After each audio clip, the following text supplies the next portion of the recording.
and welcome back to the Boropolis Podcast. As always, I'm joined with Nathan, and again, we're recording this podcast on the back of another victory. Nathan, it feels good, doesn't it, recording this podcast after a victory? I mean, I normally ask you how you are, but I'm pretty sure you'll be doing great considering the Borough are pretty great at the moment. Yeah, it's brilliant to see at the minute. Another good result.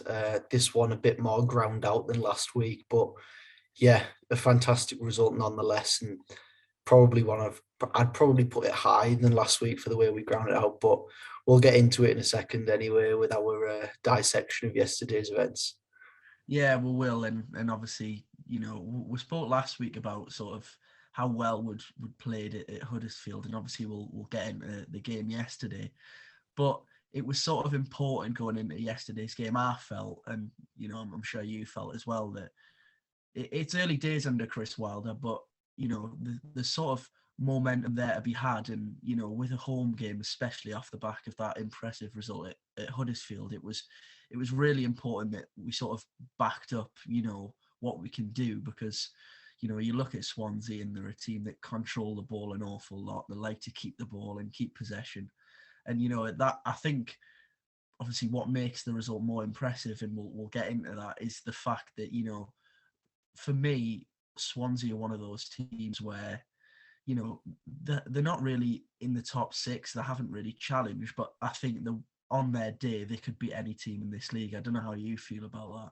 Yeah, 100%. I think we saw in flashes yesterday that they were a very good footballing side. I think if you look at the stats from yesterday's game, they dominated possession. They had nearly 70% of possession in the game. But yeah, they are one of those sides that on the day can be one of the best sides in the division. I think Chris Wilder said after yesterday that they're the best possession side in the division, which I'd probably agree with. And yesterday's win was very important as well because it's Chris Wilder's first home win, and of course that's vital in the long run. Gets that little sticky home form situation out the way, and yeah, hopefully we're on our way now. Yeah, as you say, it was massive to get that first win. Just going into the game now, really, obviously, I always ask you about the starting 11 and how you feel about it when it was announced. And yet again, I mean, it's becoming quite a theme, and we were made aware of this, obviously, if you followed Sheffield United and any of Chris Wilder's previous teams, really, that Chris Wilder's someone that once he sort of finds his team, apart from injuries, it's almost going to be the same team every week as long as it's performing well. And, we had two players returning from injury yesterday, obviously Dale Fry and Martin Piero, and, they are sort of key players, at least they have been this season so far, but, they were back onto the bench. Did you expect either of them to start, or do you think under Chris Wilder it's actually going to be a bit of a task for them both to get back into the team? No, I didn't expect them to start, if I'm honest. I thought that the team last week at Huddersfield all deserved to keep the places, really. I think that team that put in the performance away at Huddersfield last week was the best performance that we've put in under Chris Wilder so far in terms of a complete team performance, and the players that played that game all deserve to keep the places. Of course, it is good to have Dale Fry and Martin Piero back in the 18-man squad for match days, but it's going to take them time to understand their roles in this Chris Wilder squad, and it's probably just best to implement them in as and when, rather than just from the get-go. Of course, both coming back from injury as well. You don't want to rush them back too quickly either.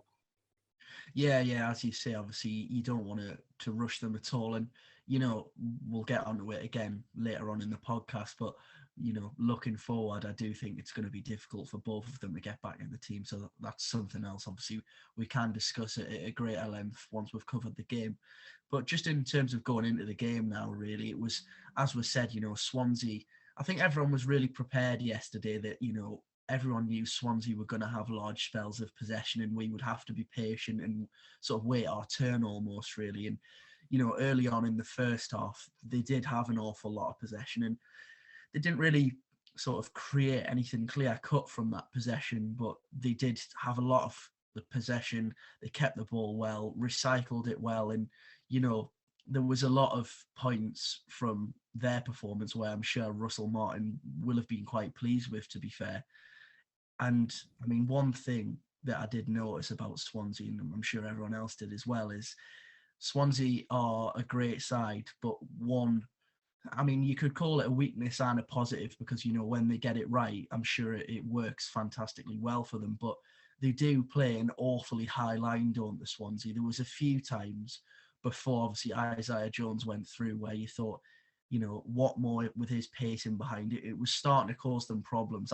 After that first spell of sort of possession for Swansea, I thought if we can get the right pass here, we're in behind and, will probably score because they are sitting so high up the pitch. I mean, is that something you noticed as well? Yeah, it is. It is one that you look at and think we can take advantage of that. For a lot of the first half, especially, you could see Swansea pretty much on the halfway line for the most of that first half, which of course leaves a wide range of space in behind for the likes of Isaiah Jones and Duncan Watmore to get in behind and almost be one-on-one with their goalkeeper, which I suppose that's the risk you take playing the style of football that Swansea City play, but it's a risk that they're willing to take, and it's given them varying levels of success so far this season. But yeah, I'd agree with you there in terms of they didn't really create all that much. The only chance that I can really remember was Ryan Manning, their left wing back on the day, I'd say it was a cross that rattled the bar early on in the first 5 minutes, I think it was. But barring that, they didn't really have any clear-cut chances in that first half. So I think that leads us on now to Borough and the defence splitting pass from Sol Bamba. Xavi-esque coming out from the back. He shimmies past Jamie Patterson and slides the ball down the side of Swansea's defence. And Jones has got all the space in the world to just carry the ball pretty much the full length of the Riverside and neatly slot home. And that's 1-0. Yeah, as you say, obviously it was Xavi-esque, wasn't it, from Bamba? He looks. I mean, there's certain moments, of course, in the past few weeks where he has made the odd error or underhit a pass or sort of made everyone a little bit nervous without being disrespectful because we all know how great Sol Bamba's been this season. But yeah, he sort of just shimmied past Patterson as if he wasn't there really, and then picked out, as you say, a fantastic pass. And because of that high line, Isaiah Jones, he had the freedom of the Riverside, as you say. I mean, it was just a case of whether he was going to square the ball or if he was going to go himself. And there was a moment where I thought, I think he might have overran this a little bit. And then he just sort of slides it into that near post. And do you know what? Under the circumstances, it was similar to a Duncan Watmore chance later on in the game, in that he had so much time to think about what he was going to do. And especially because it was his first goal and, the sort of in his head, I'm sure he's been waiting and waiting and waiting to get that first goal. So, of course, he was probably in two minds, but yeah, it was a good finish, all things considered, wasn't it? Yeah, it really was. And as we say there, Swansea's high line probably caused them a lot more problems than it did helping them out yesterday. I think looking at the game, just almost like a review, all of our chances that stand out to fans at the game yesterday all came from Borough being slipped in behind or defensive mistakes with, I think it was Grimes for that Watmore one in the second half, losing possession of the ball, and Watmore just runs in. And yeah, we'll get into it, but yeah, a lot of the chances in that second half and the first half resulted in Swansea playing that high line and making mistakes. And really, you could say that they were architects of their own downfall, really playing that high line. Yeah, I think that would be fair to say. And obviously, we sort of praise Swansea, and I think rightfully so, to be fair, because, they do try and play in the correct way. You know, they keep the ball on the ground and try and recycle possession as much as they can. And in fairness, as you say, they didn't really have sort of many chances, but the one big chance that they did have in the first half was actually through our mistake, really. And, you know, I think it was sort of, it almost felt for me that Swansea had a lot of the ball, but they weren't threatening. So any chance they did get, at least in the first half, was going to be through our mistake. And it was, I think it was Tav that's tried to pass it back and just got his angles wrong, really. And it's put Jamie Patterson through. And, you know, I was, to be honest, Jamie Patterson, he'd been on trial with us at the start of the season. We'd spoken about him in the podcast last week. I was just waiting for him to put the ball in the back of the net, to be honest. Obviously, he tries to round Luke Daniels and goes down.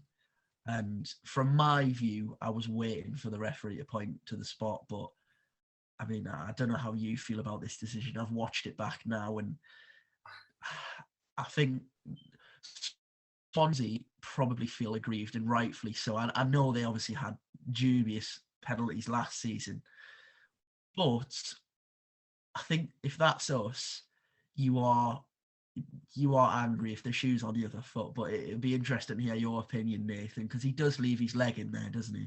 Yeah, he does. But I think you can look at it from a lot of perspectives, really. I think from a Swansea perspective, you can feel aggrieved that there is contact there on Patterson, but he does over-exaggerate the contact a little bit. I think from a Boro point of view, you can say, well, he's over-exaggerated the contact and he's going away from goal as well. And it looked like a tight angle if he does get round Daniels. But for me, I thought it'd be a soft penalty to give away, really. I think Patterson's touch doesn't help him out. His first touch, which doesn't take him through on goal, it takes him a bit away from goal, and that leads him in his decision making to probably think it's right to take it round Daniels rather than just firing a shot. But yeah, I think we're lucky to kind of get away with that one, really. Although I do think that he's probably over-exaggerated it a little bit. So yeah. I think really I'd say no penalty. But yeah, you can see both sides, really. There is contact, but he's over-exaggerated it. Yeah, I think it's probably, you know, watching it, but it is one of them where I've watched it back a few times now, and, you know, each time I watch it, I sort of realise something new, to be honest, you know, whether it be that slight bit of contact or, you know, I have a different opinion every time I watch it. But I think you're right. I think, you know, he does leave his foot in there and he is looking for it. But, you know, of course, if there is contact and you're a Swansea fan, you're thinking, well, whether he's looking for it or not, there's still contact there. But yeah, I think probably it's the correct decision, but, you know, I'm sure if any Swansea fans are watching or listening, and I'm sure there won't be, to be honest, Nathan, they'll be currently very, very angry at us saying that. So yeah, from both sides, it's very different, isn't it? Just sort of going into the second half, and you know, obviously it was important that Swansea didn't hit back, especially right on the stroke of half time. But the second half was more sort of, you know, both teams were trying to play the right way, but it was more toughly contested, really. There was an awful lot of running going on from our, you know, set of players and from Swansea's as well. But it was more sort of gritty. And, you know, when I put out the full-time tweet yesterday, I called it gutsy because, you know, we really dug deep for that victory. And it was, you know, it was just satisfying getting one of those 1-0s where for the last sort of 10 minutes, you're thinking, please no, please no, please no, every attack. And, you know, luckily we did hold on. But yeah, it was sort of, we'll get onto the chances that were sort of later on in the second half. But for the first sort of half, if you want, of the second half, I can't really remember a great amount of chances. It was very much sort of, a lot of the action was central in the pitch and mainly just Swansea keeping possession, to be honest. Yeah, Swansea changed their shape a little bit going into the second half. Of course, Macham came on and try to provide a bit more attacking influence going forward. But yeah, I'd agree with you. The first 10-15 minutes of the second half were just, it was very gritty and just Swansea, of course, were dominating the ball, but it was just more left to right and just trying to break us down. But our defensively, we were quite resolute, didn't really give all too much away until a bit later in the second half when Carl Norton, who'd stepped into midfield, and I noticed that he was stepping into midfield quite a lot in that second half, almost interchanging with Matt Grimes a lot. Matt Grimes would drop into the defensive three and Norton would step into midfield. And he plays a fantastic ball in behind for Pirot, and Pirot rounds the keeper. And of course, we'll get on to McNair's clearance off the line. But firstly, I'd just like to mention just an error that I sort of picked up upon reflection and watching Quest and what have you. If you watch the replay, Sol Bamba steps out of defence almost in an attempt to play Joe Pirot offside, but the rest of the defence don't move. Just looking at that, I just thought our defence seems to be a bit of a miscommunication there, whether Sol Bamba's getting mixed up and has been a part of a defence that plays the offside trap regularly, but I haven't seen us play the offside trap pretty much at all under Chris Wilder or Neil Warnock. So I don't know where he's got that from. But anyway, yeah, Pirot rounds Luke Daniels, and again on the replay, there's this tiniest little nick off Luke Daniels, which slows the ball down ever so slightly, and Paddy McNair slides in and clears it away, which I think the only way to describe that clearance is a game-saving clearance. Sorry. Yeah, it was, as you say, obviously, it was certainly interesting in that obviously Sol Bamba's tried to step up and obviously catch Pirot offside, as you say. And, I'm not sure whether he expected the rest of his defenders to sort of step out with him, but it wasn't the case. And then I think a little bit of credit has actually got to go to Luke Daniels, to be fair, because, Pirot is going round and he pretty much has rounded him. But if Luke Daniels doesn't get that touch on the ball and slow the ball down, I mean, it's still heading goal bound, but it slows it down, doesn't it? And that allows Paddy McNair to get back. And, as you say, it turns out to be a goal-saving clearance, really. And, I thought Paddy McNair was excellent yesterday. He made a lot of blocks, but that was definitely the most important, wasn't it? Yeah, 100%. I think that was Swansea's, apart from the Patterson one, which obviously didn't result in a shot on target. I think that was Swansea's probably their biggest chance all day, really. And a bit of defensive magic from McNair keeps us in it and makes us just stick to the game plan of sitting in there and trying to catch them on the counter again, and looking to press on defensive mistakes, which we did quite often in that second half. I think the chance now is Duncan Watmore, really. Duncan Watmore capitalises on a defensive mishap. I think it was Grimes that took a bit of a big touch, really, and Watmore nicked in and was through on goal. But I think he's just a bit indecisive when he gets in front of goal. He almost waiting for Ben Hamer to make the first move to decide where he's gonna put the ball, and Nacham gets back and makes a goal-saving tackle again. It was a game yesterday where the chances that were had were few and far between, and it was just a game where whoever took the chances would go on and win the game inevitably. And luckily we did that, because we did have, once again, a few chances in that second half that had we put them away, the game would have been finished. But we just have to make it nervy all the time. Yeah, it's typical Borough fashion, really, isn't it? Just to make you sort of your heart go through your coat and sort of make sure that you've got no nails left by the end of these 1-0 games, as I spoke about. But yeah, I think with the Duncan Watmore chance, just in terms of, it was right before he got subbed off, wasn't it?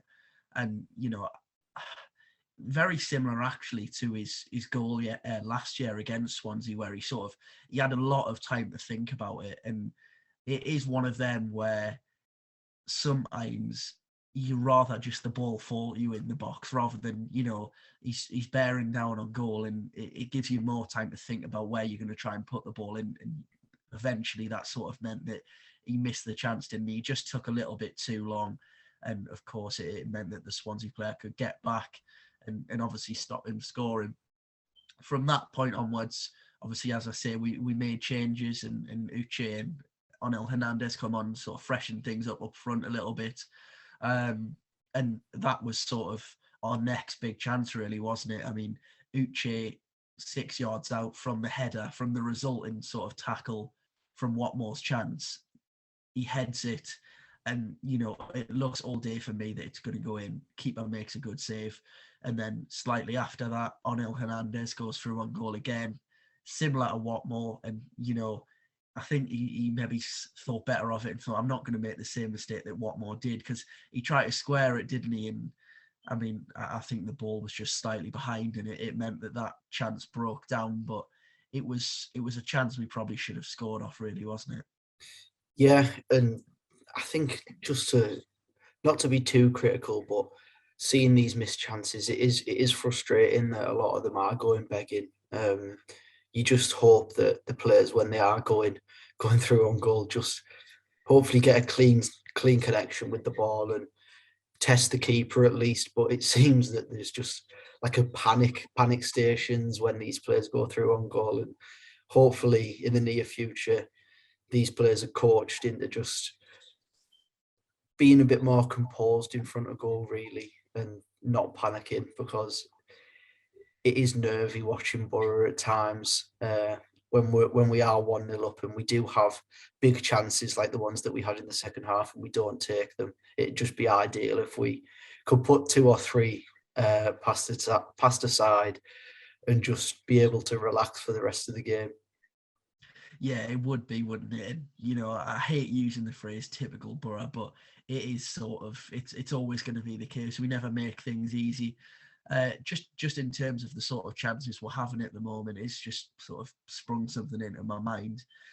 When Andras Farrar went off yesterday, it was, for a player that at the moment is I mean, we've seen a social media post from him today thanking the fans for their support, because as he says, he hasn't scored in the last couple of games, and it's starting to look now that Sparrow is not desperate, but I think it's definitely starting to weigh on his mind a little bit that he hasn't scored.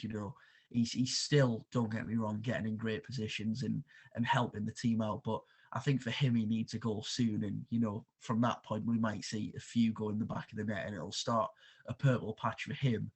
But just on that reception, I mean, the new Sparrow chant is superb, to be honest, Nathan. It's probably one of my favourites for a while. And, that little sort of look to the south stand and part of the badge, it's getting to that territory now again where, there's a serious danger that everyone's fallen in love with a lone player and he's going to break our hearts at the end of the season. Yeah, I mean, hopefully not, but yeah, the reception was fantastic for him. At the minute, he's a striker that's having a bit of a barren run in front of goal. He had a chance at Huddersfield last week that was narrowly wide, but he didn't have all too much of an impact really yesterday for me. I thought he was quite quiet all afternoon, and maybe he was a bit tired. I'm not too sure, but I think maybe when he gets that elusive goal that he's been waiting for and that he's said on Instagram that he needs to get soon, that his confidence will come back and he'll go on a run.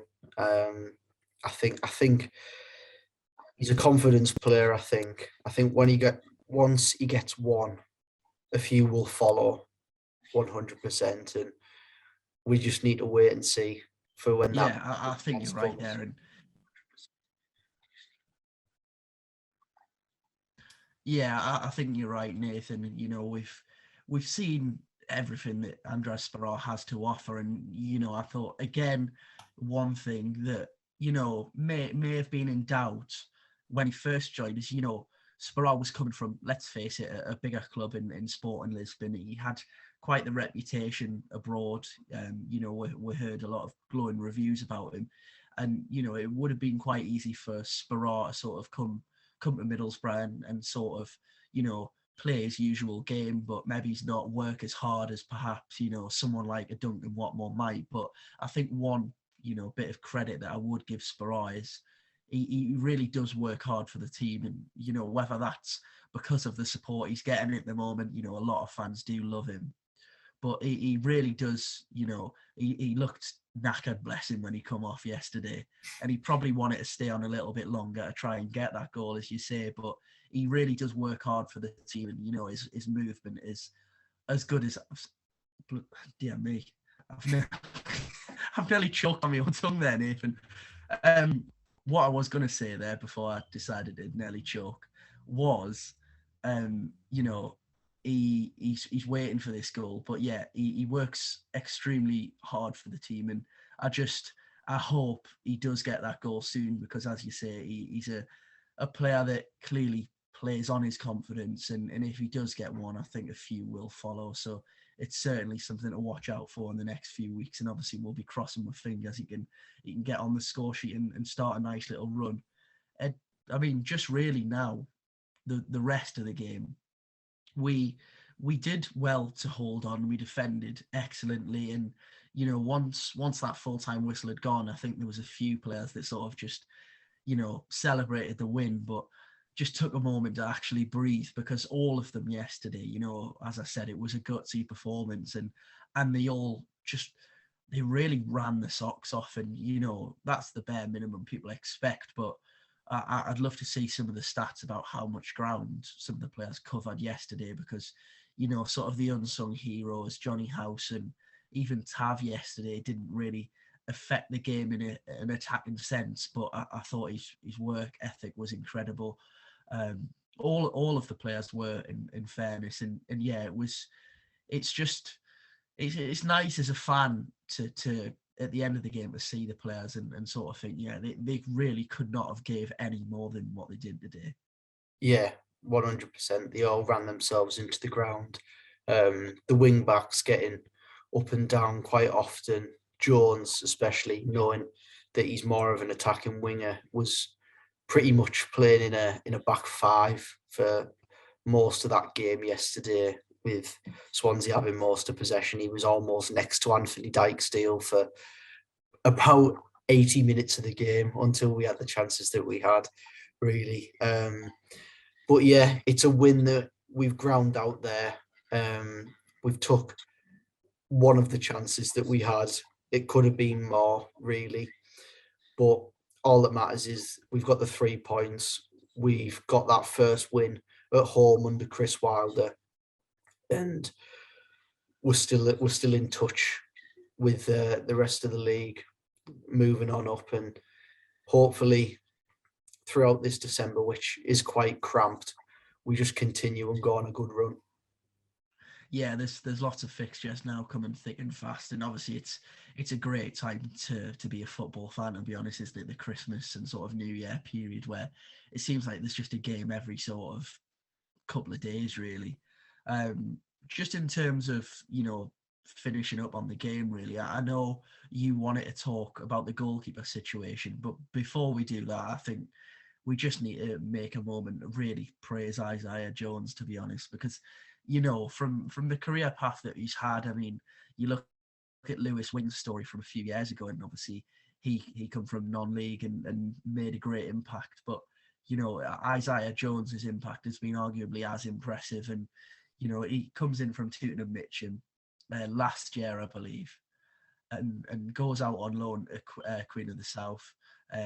Does well there, gets a few assists, and then picks up an injury. And I mean, Neil Warnock said it countless times, didn't he, that I don't think anyone really expected Isaiah Jones to be anywhere near the first team this season, at least.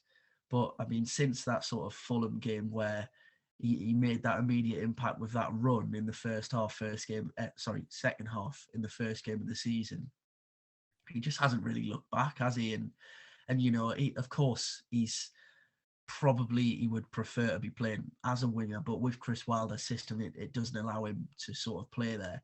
But he's just settled into that right wing back role, sort of like a duck to water, hasn't he? He looks like he's played there all of his career, and one thing that impresses me, he's great going forward. I don't think that can be disputed. But for someone that is new to a right wing back role and has played all of his career as an attacker, when it comes to 1v1 defending, which is a difficult skill if you haven't sort of done that and been used to it, you never really see a wing back or a winger or an attacker, run straight past him. It's quite miraculous how well he's taken to that right wing back role, hasn't it? Yeah, it's fantastic that we have players that are just willing to fulfill roles for the team, even though he hasn't played in that position pretty much at all at any stage of his career. It's fantastic to see a player come in and do such a good job in that role. Now, I don't think anyone's ever expected him to be the best right wing back in the division, because it's probably not going to happen, is it, at this stage of his career? He's new to the role. He's only really been playing there for about a month now, and I think what we can say is he's just been fantastic since he's been in there. He's been getting up and down that line, and I think that goal yesterday is probably one of my favourite goals of the season so far, really. I think all of it coming from Sol Bamba, just dancing past Patterson, and then the ball's fantastic. And Jones, I think looking at the game as a whole yesterday, you see the chances that are being missed by our attackers, and then you look at the one that Jones has, which is similar to Watmore's and Hernandez in that second half, and the Watmore and Hernandez ones, you see them almost freeze and decide what they're going to do. But Jones doesn't do that. He just bears down on goal and picks his spot and slots it away beautifully. And it was fantastic, brilliant. And he's been fantastic since he's been in that right wing back role. And hopefully he keeps getting better and better and almost nails it down, because we may have competition for places in that right wing back role come January time. Yeah, it's certainly one to think about now, because I think when Chris Wilder first come in, we sort of had, you could sort of pinpoint certain positions where people were going to fill in. You look at McNair and you thought, well, he's going to be a perfect fit in that back three.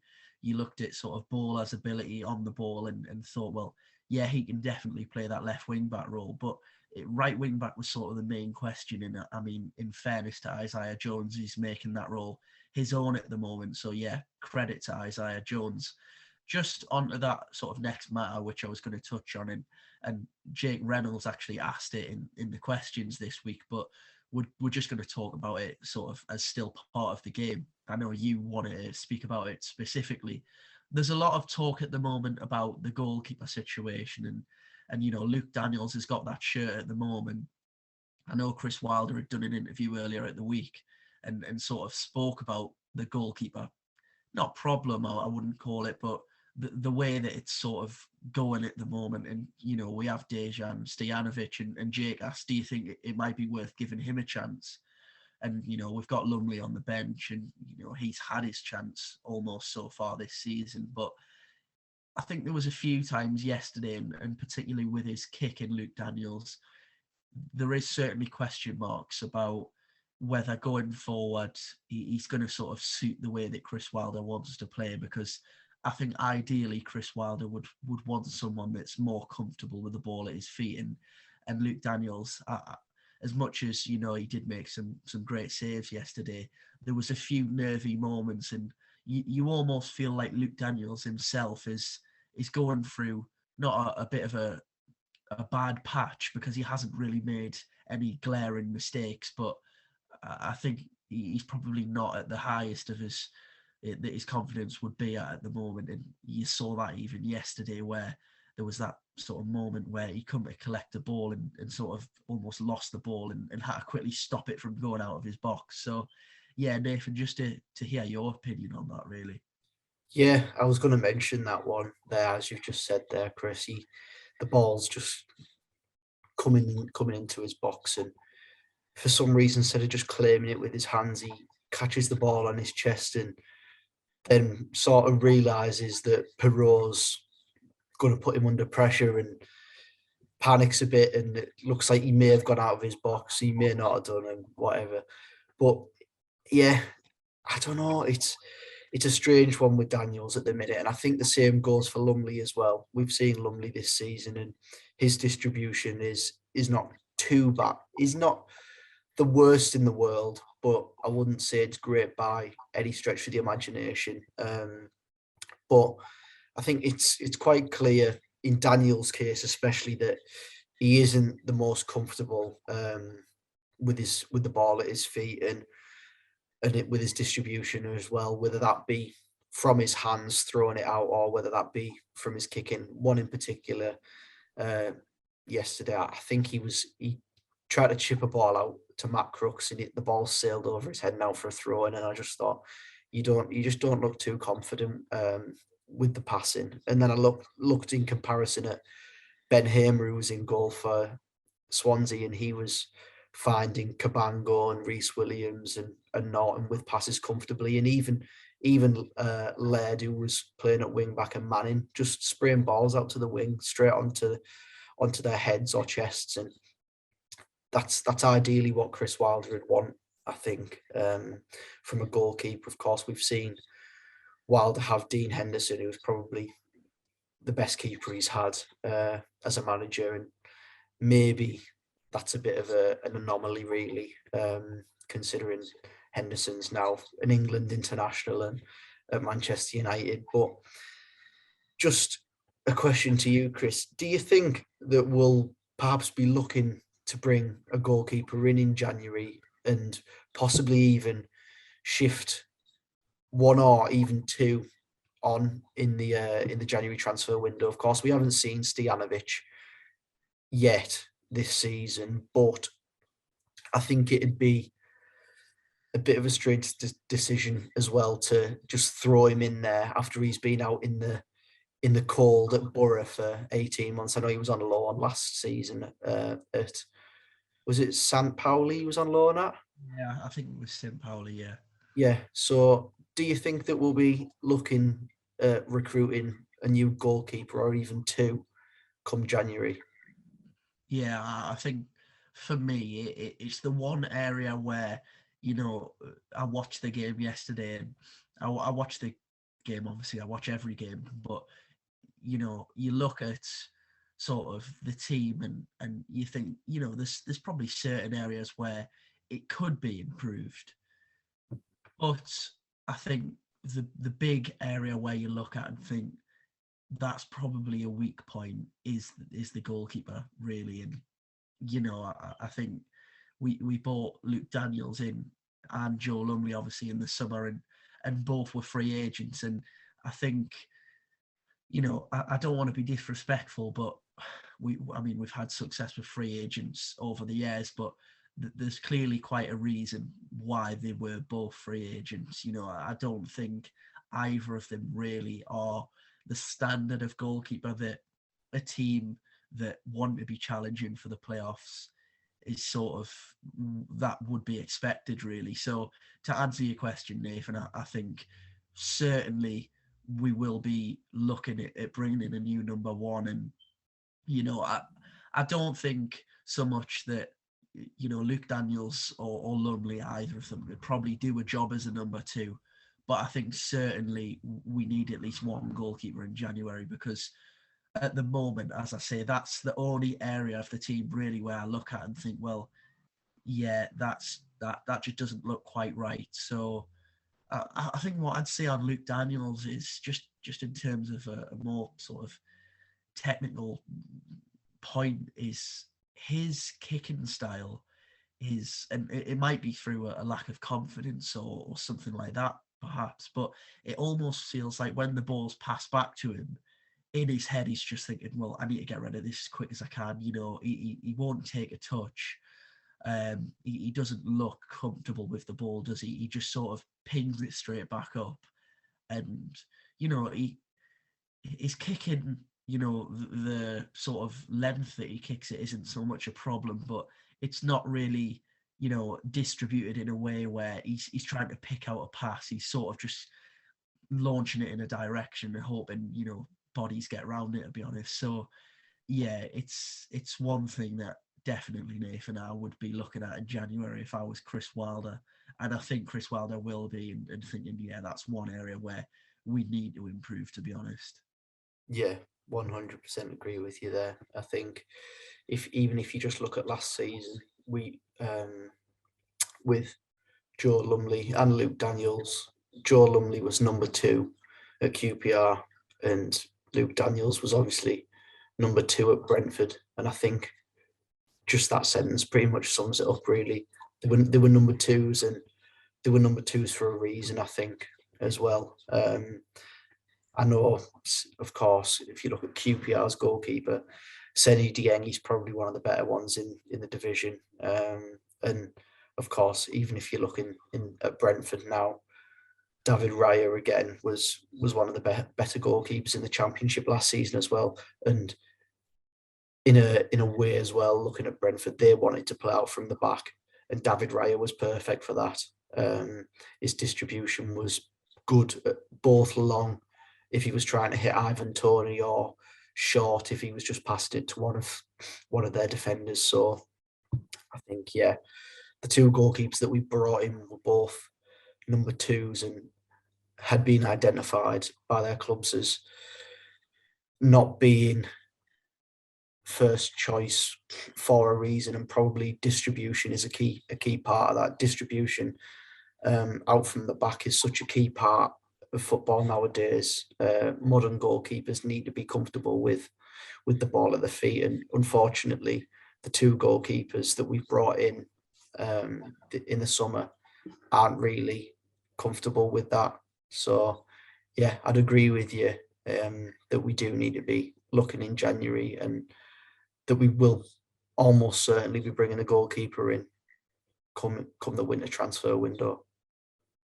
Yeah, I think that'll obviously be a target, and there's a few goalkeepers in the division where it's similar to the Premier League, really, where of course in any level of football, really, once you sort of have your number one, it would be sort of difficult to pinpoint a goalkeeper in the league where a team may be sort of willing to sort of accept a bid for their keeper, because everyone's got their fixed number ones, and we sort of lack that, don't we? So there's certain goalkeepers in the league. I look at Bristol City, and one goalkeeper that I always am quite impressed by is Daniel Bentley, and he always impresses me with the ball at his feet, as well as some of the saves that he pulls off. He's just an idea.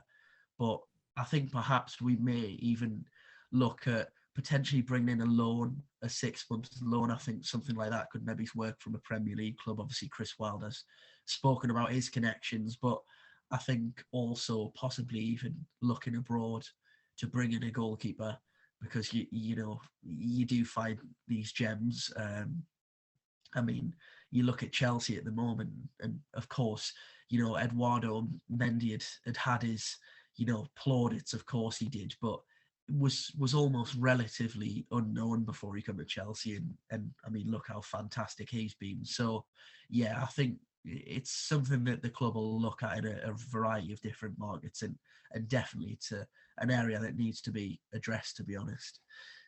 Just moving on from that, really, and sort of the last point on the game, it was interesting in that Chris Wilder in his post-match press conference was actually quite, visibly a little bit frustrated with the way that we played yesterday. And, as fans, we're delighted with the result, and we have every right to be. But it's an interesting one where I think for a while now, we haven't sort of seen a manager that even when we do win is willing to sort of say, well, yeah, we got a job done, but I wasn't happy about that. We sort of not got away with one, but we didn't do or didn't sort of play a certain way that I wanted us to. And it's nice to see that, to be honest, because it's sort of, as I'm not a Middlesbrough player, but I wish I was. But as a sort of fan looking at that and thinking, well, if I was a player, then I'd be thinking, well, yeah, he's really just sort of pushing us on to give us that extra little bit, and sort of he's not going to be happy until we perform week in, week out like we did at Huddersfield, because that was as dominant as we've been in a long time. So it was just interesting to hear him talking about that after the press conference. I don't know if you'd seen that or not. Yeah, I think 100%. It's fantastic to see a manager that demands absolutely 100% from his team. Of course, I think effort yesterday was fantastic, but the way we play was slightly different to Huddersfield last week. I thought we knew that Swansea were, of course, going to come and dominate possession, but just looking at the game as a whole, I thought there was times during the game where we did give possession away quite sloppily, and I think that's what Chris Wilder will be referring to. Really, he wants to see us just keep things simple. If things don't work, recycle it. Try and go another way. Go again. And he wants to see us give away possession by either taking chances or at least testing the goalkeeper at the other end of the pitch. And hopefully we see that with our performance away at Stoke next week, which we'll move on to now, I guess. Yeah, we'll move on to that now. And obviously for me and you, it's very exciting. I know obviously we tried everything to get tickets for Huddersfield. We didn't manage in the end. There was sort of just, even people sort of on Twitter, you saw every day, didn't you? I mean, just about everyone was trying to get hold of that golden Huddersfield ticket. Just, yeah, I mean, it was a difficult thing. But I mean, moving on, because I'm just going completely off track with that. But we are going to Stoke, me and you. We're very, excited for it, especially with the form that Borough are in at the moment. But in terms of the challenge, that Stoke are going to offer, it is a big game, really, because Stoke today have beaten QPR, who have been on a great run of form of late and have put themselves into the playoffs. So, we're going to Stoke, and Stoke at the moment are a team in that playoff mix. So it's going to be a difficult game, isn't it? And two of the players that shone really for them today and sort of have done all season. I mean, more so Mario Varancic, with his 3 goals and 7 assists. They got him for nothing from Norwich. So I mean, that's been a outstanding bit of business, really. But Tyrese Campbell that scored today is sort of a threat that has been out of Stoke's team for a while, hasn't he? And obviously that's through injury. But before his injury was sort of known as one of the hottest prospects in the Championship, really. And there was a lot of interest in him. So with him coming back to fitness now and scoring today, both of those are going to look to try and cause us problems next week, aren't they? Yeah. Just on Campbell and on last season as well for Stoke, really they seemed to start off quite well.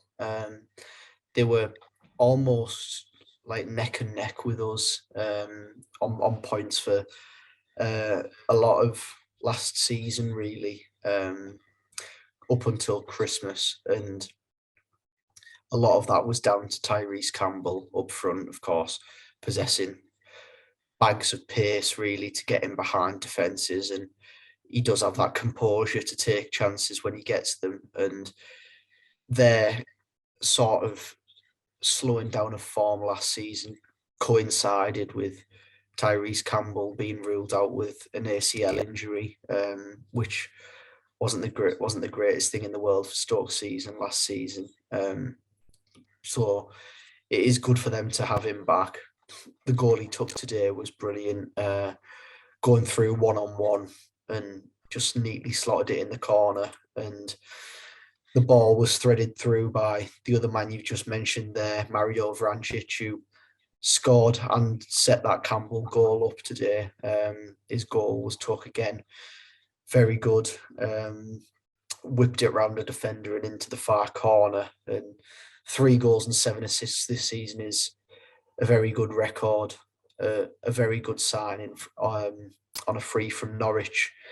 And there'll be a very good test for us against Stoke. I think the physical side, I think everyone's got that preconception of them that they're like flat track bullies. I think that goes back to the Tony Pulis Stoke City that we saw years ago, and the cold, rainy night in Stoke on a Tuesday night. That it sort of goes back to that, which I'm not looking forward to standing in the cold at Stoke on Saturday. If I'm honest, I'm hoping that a Borough performance warms my heart. But yeah, just going back to Stoke, they're playing a 3 at the back, same as us. They have been dealt with a big injury blow as well in recent weeks. Harry Souttar, who arrived from Scotland a few seasons ago and has made his way into that Stoke City, what was a back 4 last season, but is now a back 3. He's a pivotal piece of that back 3, playing in the centre, and is a colossus as well at 6'7". Has been ruled out for the rest of the season, which is a big blow for Stoke, and it'll be interesting to see how they cope with that in the long term. But I think watching Stoke today, their centre halves, their wide centre half,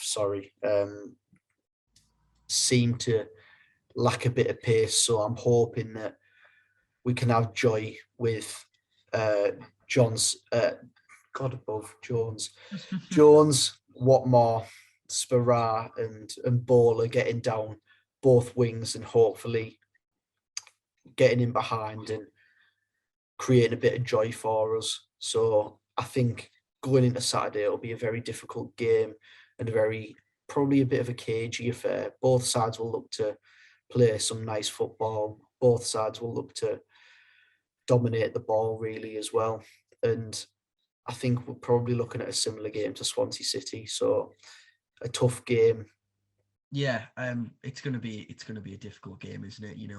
Stoke. I know you obviously spoke about the sort of cold, wet, windy night in Stoke sort of era of Stoke City, and they're a different team from that now. I think that sort of that strap line, if you want to call it that, to do with Stoke is sort of well in the past, isn't it? As I say, it's going to be a really difficult game, and Stoke, they make use of the fact that it's a freezing cold environment, don't they? In Stoke, they make use of putting teams under pressure because of that. I was about to call it the Britannia there. I don't think it's been called the Britannia for a while now, to be fair.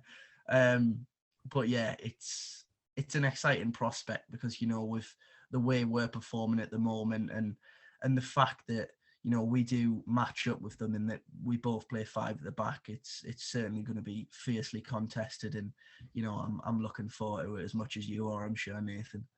Yeah, and I think just going into the game, I think it's whoever comes out on top in this encounter is putting a real statement out to the rest of the league, really. I think both sides are probably very evenly contested all over the pitch, and I think whoever comes out on top is putting a stamp out and saying this is what we're all about, really. And hopefully that is Chris Wilder's Middlesbrough.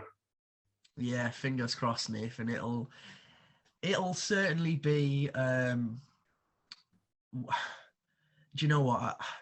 I actually don't have a great record away from home this season. I mean, I don't think you do either, to be fair. We went Coventry. I know that you went to West Brom, to be fair, which was a decent result. But then, of course, Warnock left straight after full time. And, I was unfortunate enough to be there at Hull.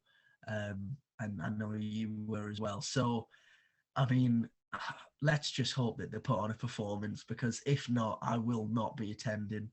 I mean, I'm saying I won't be attending away games. I will be, but I don't want to become sort of a bad luck charm, to be honest, Nathan.